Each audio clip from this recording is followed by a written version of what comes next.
Hello, everyone. This is the East Coast Economic Update for February the 22nd. Sorry, long trip. 2013. Just wanted to say hello to everyone, and I'm sorry that I haven't been able to get in touch with you. I've been running back and forth between the city and upstate, and upstate is horrible when it comes to making videos or doing anything on the internet. But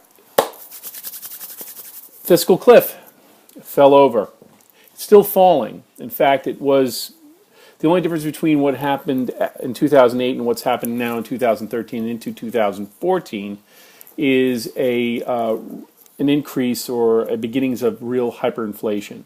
If you don't believe that there's hyperinflation not happening, go to your local grocery store and look at the amounts on food. For example, just as some ancillary ideas here, if you go and look at pounds of coffee in bag or can, you'll notice that the can will say 11 ounces. Last time I checked, a pound of coffee is 16 ounces, and some of them are showing 12 to 10 ounces. And even more interestingly enough, they assume that you're stupid enough not to understand the metric system. So therefore, we know that a pound of coffee is approximately 450 grams to about 500 grams, so that would be a pound and 0.10.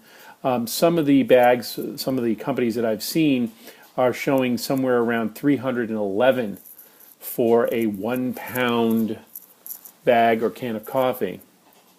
So things are shrinking. You can look and see how the amounts are getting smaller and smaller, but the prices are still rising. For the longest time, for the last 3 or 4 years, the amounts in containers have become less and less, but the price stayed the same. So the average American family didn't really notice. Now there's no way of getting around it.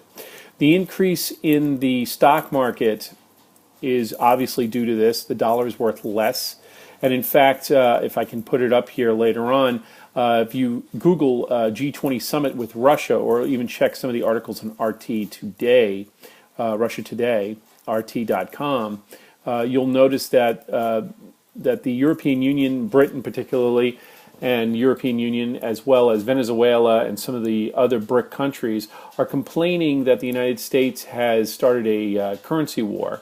So it's interesting to note that now the 850-pound gorilla in the room is being pointed at and saying, "Hey, what's that there?" Other issues that are occurring.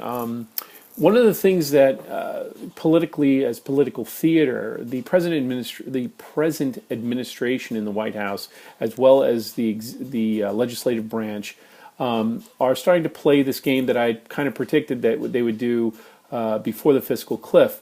Basically playing a faux game of chicken. They keep on saying that when March 1st comes around, there's going to be all these financial tax cuts and increases to people who are making less than $250,000. In fact, based on, I believe, USA Today's article entitled the flashback or lashback of March the 1st of 2013 is going to bring an increase in taxes if you're making more than $22,500. The interesting thing is now this political theater is playing this, oh, I really don't want to do it situation where the White House is turning around and asking Congress to reverse the mandated tax shutdowns and tax increases to balance the budget, as if they had control over anything that is going on at this point. Both the Congress and the White House are playing this game where they can point at each other, and the American people will just sit there and look completely helpless. The truth here is very simply, even though the housing market is increasing, it's really not increasing. It's now catching up with the inflation rate.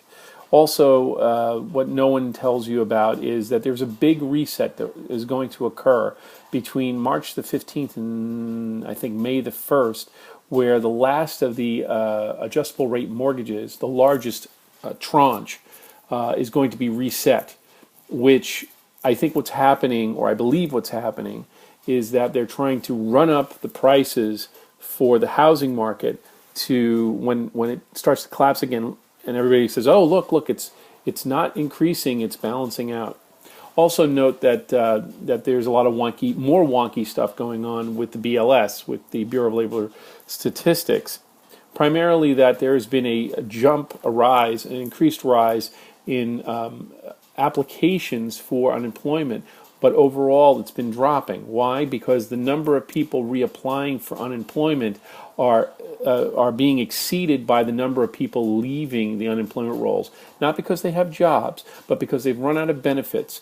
And one of the issues that they're going to tout during this March 1st, World Wrestling Federation extravaganza is that each one is going to point at the other as the bad guy, and then at the same time somebody's going to turn around and say, "Oh, look, the unemployment rate is doing better. It's increasing. It's decreasing, and there must be people becoming employed because of there being." They're realizing that they can't depend on the government for their money and care, so they're going to start their own businesses. And this is mark my words, ladies and gentlemen, this is the song and dance they're going to give you until approximately July the 1st. And what's going to happen in July the 1st is the last of the 2-year treasury bonds that China had bought back in 2010 in earnest. After 2010, they stopped.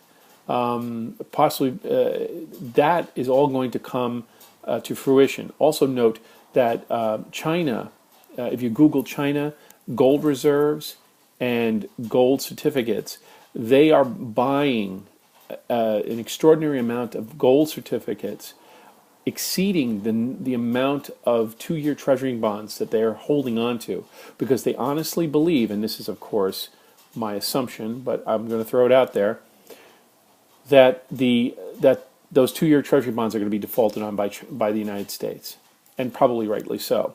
So what's going to happen is once those become defaulted upon, the price of gold will increase at a time when, in July typically, historically, gold does not increase. It usually flatlines until almost mid-August.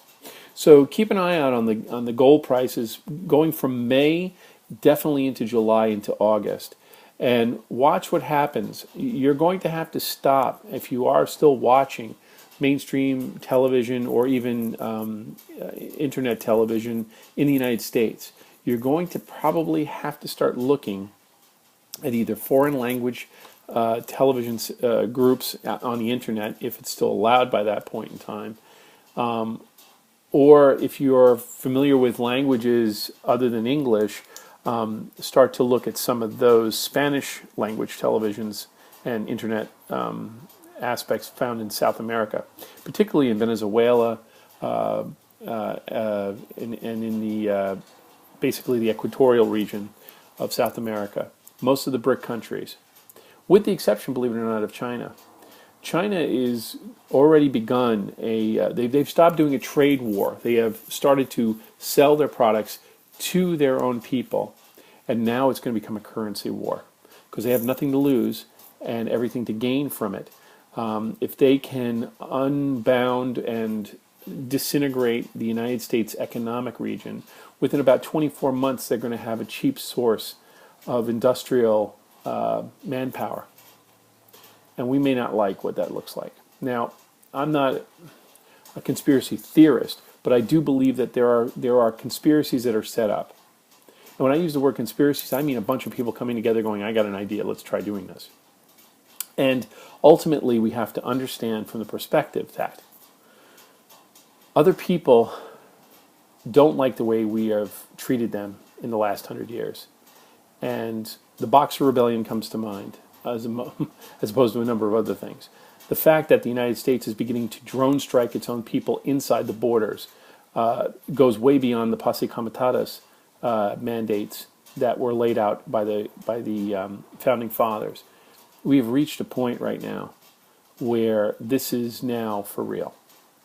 We have postulated and argued theoretically, economically speaking, and now we're going to begin.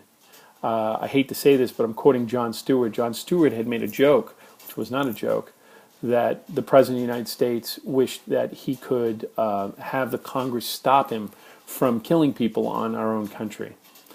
it is not unlike tantamount of the Nazi leader in the 1930s asking the Reichstag to stop him from doing whatever he was doing to control the economic groundwork of then 1939 Germany.